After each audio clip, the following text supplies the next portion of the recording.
હાલો બાળકો, આજે આપણે ધોરણ 6નું ગણિત જેમાં ચેપ્ટર 3 સ્ટાર્ટ કરીએ છીએ, જેનું નામ છે સંખ્યા સાથે રમત. આ ચેપ્ટરમાં આપણે અવયવ, અવયવી, વિભાજ્ય, અવિભાજ્ય આ બધી સંખ્યા જોઈશું.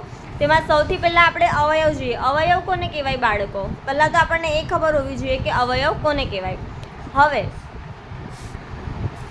ધારો કે આપણી પાસે કોઈ એક નંબર છે, કોઈ એક નંબર સપોઝ 4 છે, તો 4 એક કયા કયા ઘડિયામાં આવી શકે, 4 કયા કયા ઘડિયામાં આવી શકે એ જોઈએ. તો આપણે જોઈએ કે પહેલાં તો 1 ગુણ્યા 4 એકના ઘડિયામાં આવે, 4 એકા 4. પછી 4 બીજા આપણે 2નો ઘડિયો જોઈએ તો આવે, 2 દુ 4 આવે. પછી 3ના ઘડિયામાં ન આવે, પછી 4ના ઘડિયામાં આવી શકે, 4 એકા 4. એક વસ્તુ યાદ રાખી બાળકો કે જે સંખ્યા આપી હોય તે તેના મોટા ઘડિયામાં ન આવી શકે, એ એના નાના નીચેના જે ઘડિયા હોય એમાં જ આવે. એટલે આપણે મોટા અવયવ નથી લેવાના. એટલે જોઈએ આમાં તો જે અલગ અલગ નંબર છે, જેવી રીતે કે આ 1, આ 2 અને આ 4, તો આ પાછા સેમ રિપીટ જ થાય છે. તો આ કયા કયા નંબર્સ છે? 1 છે, 2 છે અને 4. તો આપણે કહી શકીએ કે 4ના અવયવ 1, 2 અને 4 એમ છે. તેમ છતાં જો ન ખબર પડે તો એક બીજી રીત શીખવાડું કે આપણે 4ના અવયવ લેવાના છે, તો 4ને પહેલાં 1 વડે ગુણીએ તો 4 એકા 4, જેનો શેષ કેવી આવી જોઈએ બાળકો? 0 આવવો જોઈએ. જેમાં શેષ 0 આવે તો એ એનો અવયવ છે. તો આ એક એનો અવયવ થયો. હવે આપણે એવી રીતે બીજી 2ને જોઈએ, ગુણીને જોઈએ તો 2 દુ 4 થશે, તો 4માંથી 4 ગયો, આનોય શેષ 0 આવી ગયો. હવે જુઓ બાળકો, અહીંયા 3 લઈને એક વખત બતાવું છું. 3 એકા 3 થશે, તો આપણે આમાં 4માંથી 3 જાય તો 1 વધે. અહીંયા શેષ 0 નથી થતી, એટલે કે 3 એ 4નો અવયવ નથી. હવે 4ના ઘડિયામાં તો 4 એકા 4, 0 શેષ થઈ ગઈ બાળકો. એટલે ઓટોમેટિક આમાં ખબર પડી જાય છે કે 1, 2 અને 4 એ 4ના અવયવ છે.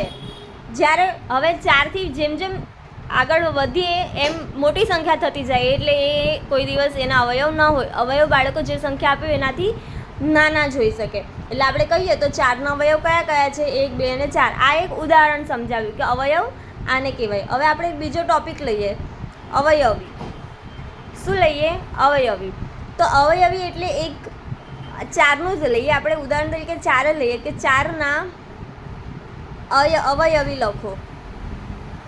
તો 4ના આપણે અવયવી કેટલા થશે? તો 4 એકા 4 થશે, 4 દુ 8 થશે, 4 તરી 12 થશે, 4 ચોક 16 થશે, 4 પંચા 20 થશે. એમ આગળ જતા જઈશું, એમ 4 વડે ગુણતા જઈશું. એના શું થશે બાળકો? અવયવી થશે. પડી સમજ? આ છે અવયવ અને અવયવી.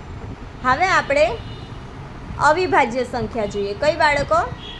અવિભાજ્ય સંખ્યા. અવિભાજ્ય સંખ્યા કોને કહેવાય? જેવી રીતે કે બાળકો જો આ અવિભાજ્યના સમજાવ્યું છે કે એક સિવાયની એવી સંખ્યાઓ કે જેના અવયવ માત્ર 1 અને સંખ્યા પોતે હોય. એટલે કે એના અવયવ જેવી રીતે કે આપણે બાળકો ઉપર જોઈએ કે 4ના અવયવ 1 છે, 2 છે, 4, એટલે 4 તો છે જ, તે સિવાય આપણી પાસે બીજા 2 અલગથી પણ છે, એટલે 1 કરતાં વધારે અવયવ થયા. તો અવિભાજ્ય સંખ્યામાં કેવું હોય બાળકો કે એ પોતે નંબર અને 1 એના સિવાય કોઈ પણ અવયવ પડતા ન હોય, તેને આપણે કહી શકીએ અવિભાજ્ય સંખ્યા. જેવી રીતે કે હું ઉદાહરણ આપું, અવિભાજ્ય સંખ્યાના ઉદાહરણ લખીએ તો ઉદાહરણ તરીકે 2, 3, 5, 7, 11. જો બાળકો 2 પોતે 2ના ઘડિયામાં આવે અને 1ના ઘડિયામાં આવે, એના સિવાય 1 પણ ઘડિયામાં ન આવે. તેવી જ રીતે 3 1ના ઘડિયામાં આવશે અને 3 પોતે 3ના ઘડિયામાં આવે, બીજા એકેયના ઘડિયામાં ના આવે. તેવી જ રીતે 5, 7, 11, આ 11 પોતે અને પછી એ 1. એવી રીતે ખાલી 2 અવયવ જ થાય, એનાથી વધારે અવયવ ન પડે. તેવી સંખ્યાને કઈ સંખ્યા કહેવાય? અવિભાજ્ય. અને વિભાજ્ય સંખ્યા. હવે બાળકો આપણે જોઈએ કે વિભાજ્ય સંખ્યા કોને કહેવાય? કઈ? વિભાજ્ય. વિભાજ્ય સંખ્યા કોને કહેવાય બાળકો? તો 2 કરતાં વધારે અવયવ ધરાવતી સંખ્યાને વિભાજ્ય સંખ્યા કહેવાય. એટલે કે જેના એ પોતે અને 1 સિવાય વધારે અવયવ પડે તો તે સંખ્યાને કઈ કહેવાય?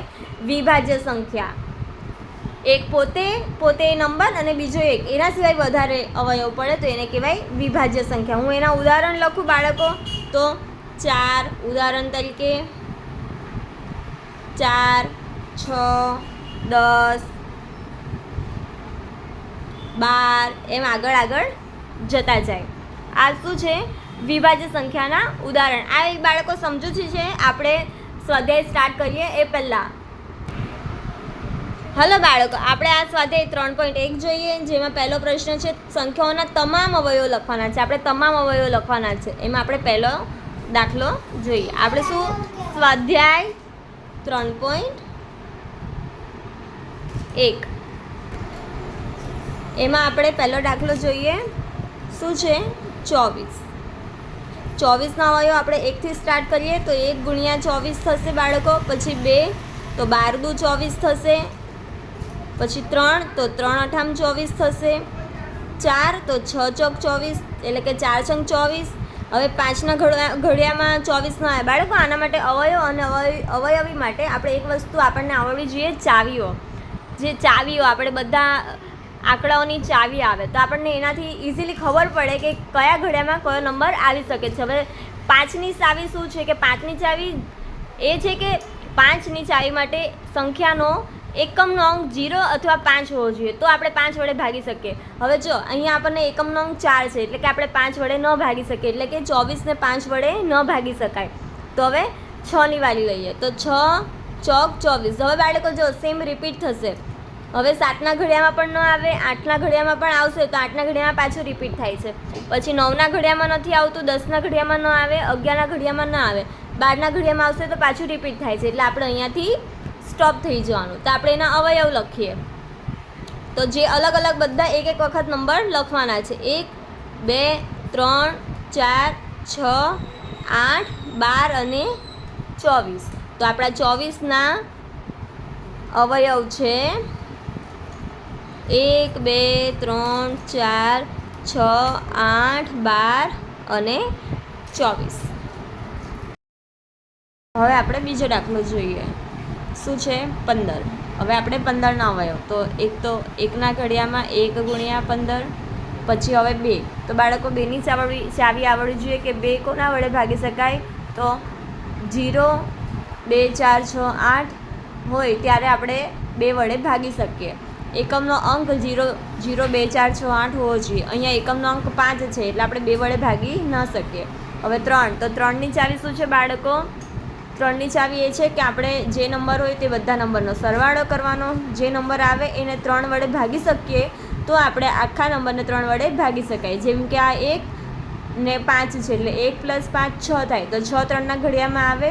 હા આવે. તો આપણે 3 વડે 15ને ભાગી શકીએ. તો 3 × 5 = 15. પછી 4 વડે તો 4 વડે આ ન ભાગી શકાય. 5 વડે તો 5 વડે ભાગી શકાય. 5 તરી 15. હવે 6, 7, 8, 9, 10 કોઈ વડે આપણે ભાગી શકીએ નહીં. ડાયરેક્ટ 15 વડે જ ભગાય. તો 15 આપણે ઓલરેડી લખ્યા છે એટલે હવે લખવાની જરૂર નથી.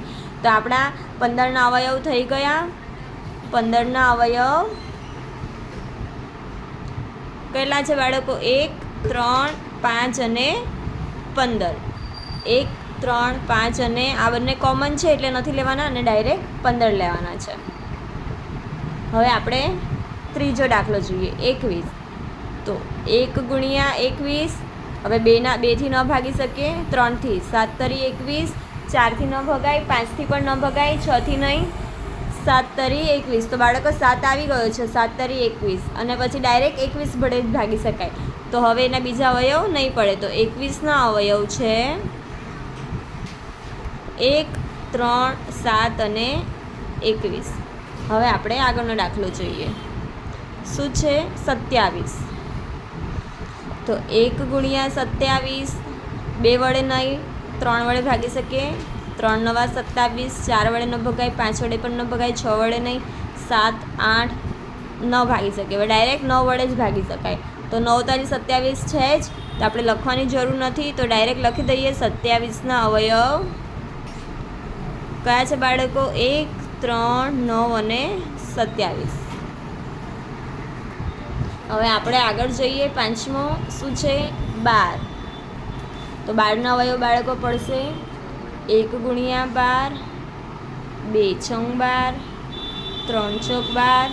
હવે બાળકો પાછું સેમ રિપીટ થશે 4 તરી 12, 6 દુ 12 અને 12 એકા 12. બાકી કોઈ ઘડિયામાં 12 ન આવે એટલે આપણે રિપીટ નથી લખવાના હોતા. તો આપણે લખી દઈએ 12 અવયવ બરાબર 1, 2, 3, 4, 6 અને 12. હવે 20 અવયવ છે 1 ગુણ્યા 20, 2 ગુણ્યા 10, 3 થી ન ભગાય 4 પંચા 20. હવે ડાયરેક્ટ સેમ રિપીટ થશે 5 ચોક 20, 10 દુ 20 અને 20 એકા 20. તો અહીંયા પૂરા થઈ ગયા. તો આપણે લખી દઈએ ડાયરેક્ટ 20 અવયવ બરાબર 1, 2, 4, 5, 10 અને 20.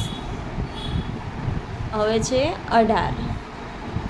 તો 1 ગુણ્યા 18, 2 ગુણ્યા 9, 3 છંગ 18. હવે પાછું રિપીટ થશે 6 તરી 18, 9 દુ 18, 18 એકા 18. એટલે અહીંયા પૂરા થઈ ગયા. તો આપણે લખી દઈએ 18 અવયવ બરાબર 1, 2, 3, 6, 9 અને 18.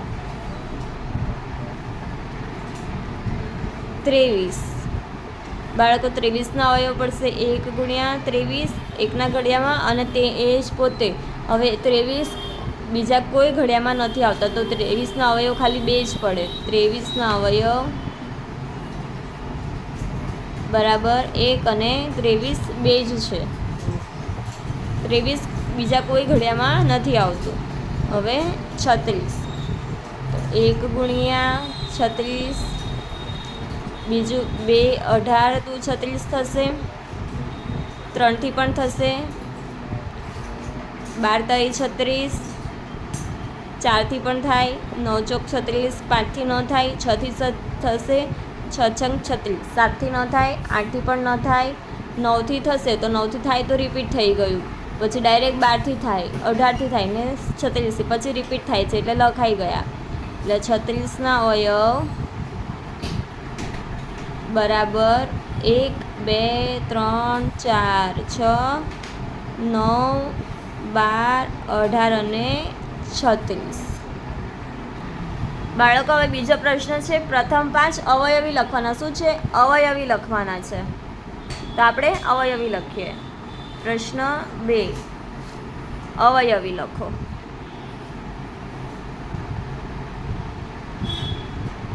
આપણે એમાં પહેલો પ્રશ્ન છે 5, પણ કેટલા કીધા છે? પ્રથમ 5 કીધા છે. કેટલા? પ્રથમ 5 અવયવી એટલે પ્રથમ 5 અવયવી લખવાના છે. તો 5 એકા 5. બાળકો એક વાત કહું, અવયવી એટલે શું આવે? એક જાતનો ઘડિયો, જેમાં આપણે જેનો અવયવી પૂછ્યા હોય તેનો આપણે ઘડિયો લખવાનો. એટલે 5 એકા 5, 5 દુ 10, 5 તરી 15, 5 ચોક 20, 5 પાંચું 25.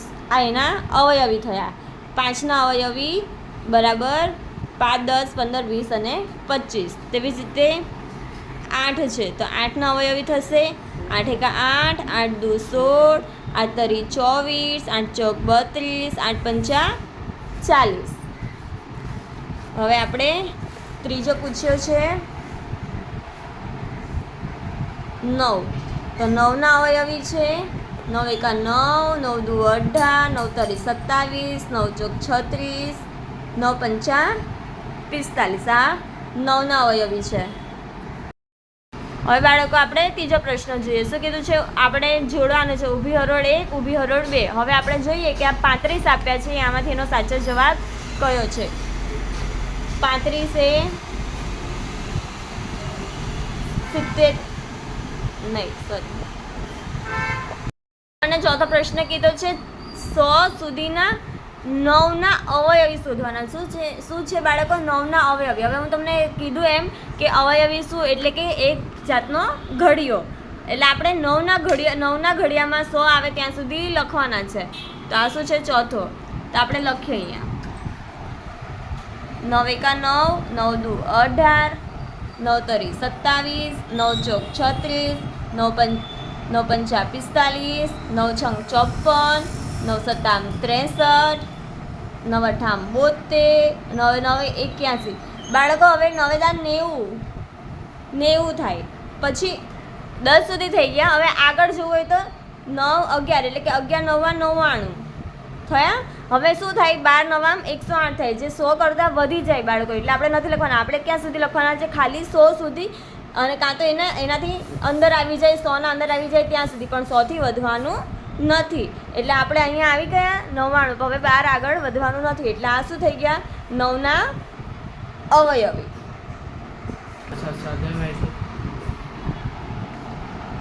બાળકો હવે આપણે એક નવો ટોપિક શીખીએ. પહેલાં તો સૌથી પહેલાં આપણે ચાવીઓ શીખશું, જેના કારણે તમને આગળ ફાવે, આગળ આવડે. ચલો બાળકો, આપણે જોઈએ 2ની ચાવી. 2ની વિભાજ્યતાની ચાવી. જો બાળકો, 2ની વિભાજ્યતાની ચાવી શું છે કે જો એકમના અંકના સ્થાન પર 0 2 4 6 અથવા 8 હોય તો તે સંખ્યાઓને જ 2 વડે ભાગી શકાય. એકમનો અંક જોવાનો છે બાળકો. એકમના અંક ઉપર પછી કોઈ કેટલા પણ નંબર કેમ ના હોય, આપણે ખાલી એકમનો અંક જોવાનો હોય. જો એકમના સ્થાન ઉપર 0 2 4 6 8 હોય તો આપણે 2 વડે ભાગી જ શકીએ. જેવી રીતે કે આપણે ઉપરનું ઉદાહરણ જોઈએ, 2467, 2829.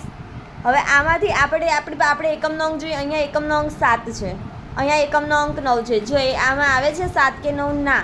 તો આપણે આ બે સંખ્યાને 2 વડે ભાગી શકતા નથી. આપણે કોઈ પણ, સપોઝ હું અહીંયા લખી દઉં, બીજું ઉદાહરણ હું આપું કે આમ લખું 2 4 6 8, 2468, તો આપણે આ 8 આવ્યો એટલે આપણે એને ભાગી શકશું. એટલે ખાલી આપણે એટલું જ યાદ રાખવાનું બાળકો કે 2 વડે ક્યારે ભાગી શકીએ? જ્યારે એકમના સ્થાન ઉપર 0 2 4 6 કે 8 હોય તો આપણે 2 વડે ભાગી શકીએ. હવે આપણે 3ની વિભાજ્યતાની ચાવી જોઈએ. 3ની વિભાજ્યતાની ચાવી શું છે બાળકો? 3ની વિભાજ્યતાની ચાવી એ છે કે જો અંકોનો સરવાળો 3નો અવયવી હોય તો પછી તે સંખ્યાને આપણે 3 વડે ભાગી શકીએ. જો હું એક ઉદાહરણ શીખું, આપણને પહેલાં આ યાદ રાખો બાળકો કે જો અંકોનો સરવાળો 3નો અવયવી હોવો જોઈએ. કેટલા પણ નંબર આપ્યા હોય આપણને, એ બધાનો સરવાળો કરવાનો અને એ નંબર જોવાનો કોઈ આવે છે, પછી એ જોવાનું કે 3 વડે 3નો અવયવી છે કે નથી. તો આપણે જો અવયવી હોય તો 3 વડે ભાગી શકીએ. જો હું એક ઉદાહરણ તમને પ્રેક્ટિકલ કરીને બતાવું. આપણે લઈએ કોઈ પણ એક નંબર લઈએ 3 માટે. 3ની ચાવી હું એક નંબર લખું છું, 3 4 9 8. આ રેન્ડમલી લખ્યું છે બાળકો. હવે આપણે આ બધાનો સરવાળો કરી જોવાનો. 3 + 4 + 9 + 8, 3 ને 4 7, 7 ને 9 16, 16 ને 8 24. હવે 24 એ 3નો અવયવી છે કે નથી બાળકો? એટલે કે 24 એ 3ના ઘડિયામાં આવે છે કે નથી આવતો? તો આવે છે. 3 6 24 એટલે આ 3નો અવયવી છે. તો આપણે આ આખા નંબરને 3 વડે ભાગી શકશું આવી રીતે. 3 × 3 0, 4 3 × 3 1 વધ્યો, અહીંયા 9 આવશે, 6 તરી 18, તો અહીંયા 1 વધ્યો ને આપણે અહીંયા 8, તો 6 તરી 18. જો બાળકો આપણી શેષ 0 આવી જવી જોઈએ. જો શેષ 0 આવે મતલબ કે એ નંબરને આપણે ભાગી શક્યા છીએ. તો આપણે જો 1166 વડે ભાગી લીધું છે ને બાળકો. એટલે આપણે 3ની ચાવી માટે શું યાદ રાખવાનું કે બધા નંબરનો સરવાળો કરવાનો, પછી એ નંબર જોવાનો કે 3નો અવયવી છે કે નથી. જો 3નો અવયવી હોય તો એ આખો નંબર 3 વડે ભાગી શકાય. હવે 4ની ચાવી શું છે બાળકો? જો છેલ્લા બે અંકો એટલે કે દશક અને એકમના અંકો દ્વારા રચાયેલી સંખ્યાને 4 વડે ભાગી શકાય તો આપણે આખી સંખ્યાને 4 વડે ભાગી શકાય. પછી એ કેટલા પણ નંબર હોય, આપણે ખાલી એકમના અને દશકના અંકો જોવાનો.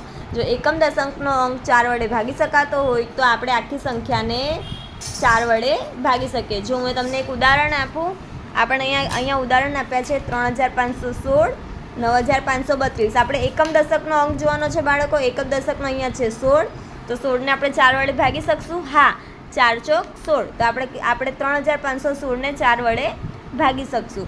હવે અહીંયા આપણને આપ્યો છે 5932, 5932 એકમ દશકનો અંક કયો છે? 32. જો 32 એટલે 4ના ઘડિયામાં આવે? હા આવે. 8 ચોક 32 એટલે આપણે આખા નંબરને 4 વડે ભાગી શકાશે. હવે આપણે ત્રીજો નંબર આપ્યો છે કે 286. 286માં અહીંયા એકમ દશકનો અંક 86 છે, તો આપણે 86ને 4 વડે ન ભાગી શકીએ, એટલે આપણે 286 આખી સંખ્યાને 4 વડે નહીં ભાગી શકીએ.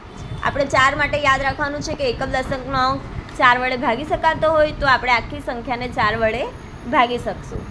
હવે 5ની વિભાજ્યતાની ચાવી છે કે જે સંખ્યામાં એકમના અંકના સ્થાન ઉપર ફક્ત શું હોવું જોઈએ? 0 અથવા 5. જો 0 અને 5 હોય, 0 અથવા 5, તો આપણે એ સંખ્યાને 5 વડે ભાગી શકીશું.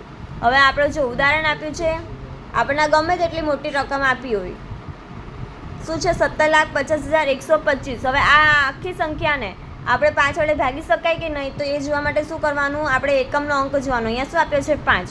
5 આપ્યો છે એટલે આપણે 5 વડે એને નિશેષ ભાગી શકશું. હવે 6ની ચાવી. 6ની ચાવી શું છે બાળકો?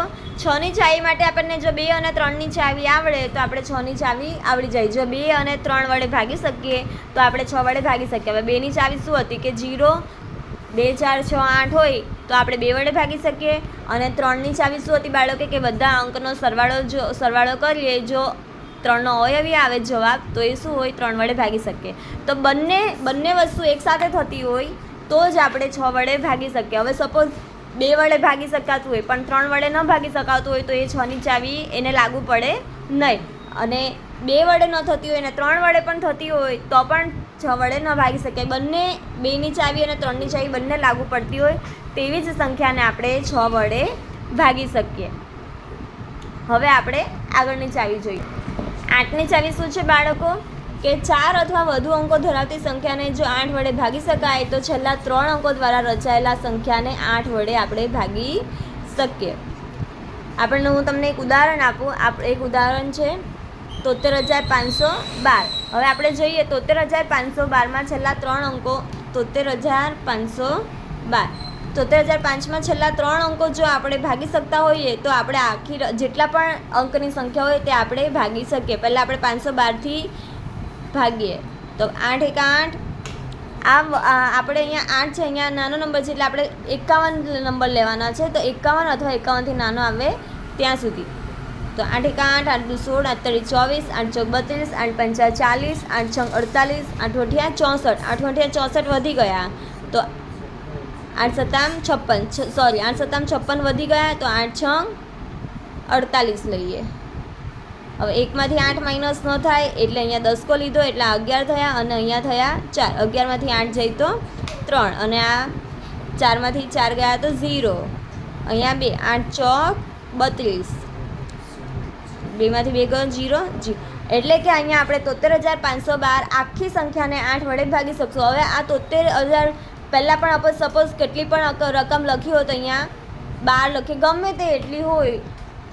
જો આ 3 અંકથી ભાગી શકાતું હોય તો આગળ ગમે તેટલી સંખ્યા હોય આપણે આખી સંખ્યાને 8 વડે ભાગી શકીએ. એટલે 8ની ચાવી શું છે કે છેલ્લા 3 અંકને જો આપણે 8 વડે ભાગી શકતા હોઈએ તો આખી સંખ્યાને આપણે 8 વડે ભાગી શકીએ. આપણે 9ની ચાવી જોઈએ. જો શું છે 9ની ચાવી બાળકો કે જો કોઈ સંખ્યાના અંકોના સરવાળાને 9 વડે ભાગી શકાય તો પછી તે સંખ્યાને પણ 9 વડે ભાગી શકાય. આપણે આ 3ની ચાવી જેવું છે કે બધા અંકનો સરવાળો કરવાનો. જો એ સરવાળાને 9 વડે ભાગી શકાતો હોય તો આપણે આખી સંખ્યાને 9 વડે ભાગી શકીએ. જો 3ની ચાવી આવડે બાળકો તો આપણને 9ની ચાવી ઓટોમેટિક આવડી જશે. આમાં પણ એમ જ કરવાનું છે કે બધી સંખ્યાનો સરવાળો કરવાનો. સરવાળાના જવાબને જો 9 વડે ભાગી શકાતો હોય તો આપણે આખી સંખ્યાને 9 વડે ભાગી શકીએ. હવે આપણે જોઈએ આગળની ચાવી 10ની ચાવી. કઈ બાળકો? 10ની ચાવી શું છે બાળકો? જો કોઈ સંખ્યામાં એકમનો અંક 0 હોય, 10ની ચાવી માટે એક જ વસ્તુ યાદ રાખવાનું છે, એકમનો અંક 0 હોય તો તે સંખ્યાને 10 વડે ભાગી શકાય. એકમનો અંક 0 હોવો જોઈએ. જેવી રીતે કે અહીંયા 10માં 0, 20માં 0 છે, 30માં અહીંયા. એટલે આ બધી સંખ્યા શું છે 10 વડે ભાગી શકાય. 10ની ચાવીમાં બીજું કંઈ નથી યાદ રાખવાનું, ખાલી 0 હોવો જોઈએ 10ની ચાવી માટે. હવે આપણે જોઈએ 11ની ચાવી. 11ની ચાવી શું છે બાળકો? આપણે બાળકો જોઈએ 11ની ચાવી. આપણને અહીંયા સમજૂતી આવી છે કે કોઈ પણ સંખ્યાને 11 વડે ભાગી શકાય તેવી સંખ્યા શોધવા માટે જમણી બાજુથી એકી સ્થાનોમાં આવેલા અંકોનો સરવાળો અને બેકી સ્થાનોએ આવેલા અંકોનો સરવાળા વચ્ચે તફાવત હોય શું હોય 0 કાં તો 11થી ભાગી શકાય તેવો હોય તો તે સંખ્યા 11થી વિભાજ્ય છે. આપણે શું કરવાનું છે? જમણી બાજુથી એકી સંખ્યાનો સરવાળો કરવાનો અને પછી બીજી વખત બેકી સંખ્યાનો સરવાળો કરવાનો. પછી એકી સંખ્યાના સરવાળામાંથી બેકી સંખ્યાનો સરવાળો શું કરવાનો? માઇનસ કરવાનો. જે તફાવત શું આવવો જોઈએ? 0 કાં તો 11. હું તમને એક ઉદાહરણથી શીખવું. અહીંયા એક ઉદાહરણ લખીએ આપણે બાળકો. આપણને આપ્યા છે 3, 0, 8. હવે આપણે શું કરવાના છે? જમણી બાજુથી આપણે જોવાનું છે. જમણી બાજુથી એકી સંખ્યા એટલે પહેલી આવે તે એકી. આ એકી સંખ્યા 8 છે. પછી એક નંબર છોડીને બીજો એટલે 8 + 3. આનો જવાબ શું આવે બાળકો? 11. હવે અહીંયા શું છે બાળકો? ખાલી 0 જ છે. આ એકી સ્થાન ઉપર આ એકી સ્થાનનું છે અને આ બેકી સ્થાનનું છે. બેકી સ્થાનમાં ખાલી બાળકો એક જ છે નંબર અત્યારે, તો એ 0 છે. હવે શું કરવાના છે? આમાંથી આ માઇનસ આપણે તફાવત કીધો છે, તો તફાવત માટે શું કરવાનું? એકી સ્થાનની સંખ્યામાંથી બેકી સ્થાનની સંખ્યા માઇનસ કરવાની. એટલે 11માંથી 0 ગયા તો કેટલા આવે? 11. તો 11 એ આપણે 11ના ઘડિયામાં આવે. 11 એકા 11 એટલે આપણે 11ને ભાગી શકીએ. એટલે આ 11 વડે ભાગી શકાશે 308. હવે આપણે બીજો એક ઉદાહરણ જોઈએ. 6, 1, 8, 0, 9. હવે શું કરશું આપણે બાળકો? એકી સંખ્યા લઈએ પહેલાં, તો 9, 8 અને 6. 9 + 8 + 6 એટલે કેટલા થશે બાળકો? 23. હવે આપણે બેકી સંખ્યા જોઈએ તો બેકી સંખ્યામાં આ 0 છે અને 1 છે. 0 + 1 = 1. એટલે હવે આપણે શું કરીશું? તફાવત એટલે માઇનસ. એટલે 23 - 1 બરાબર કેટલા થાય? 22. પડી સમજ? તો 22 11ના ઘડિયામાં આવે. 11 દુ 22 એટલે કે આપણે 61,809ને 11 વડે ભાગી શકશું. બાળકો ખબર પડી? જો બાળકો તમને ચાવીઓ આવડશે તો તમે આગળના દાખલા ઇઝીલી ફટાફટ સમજી શકશો.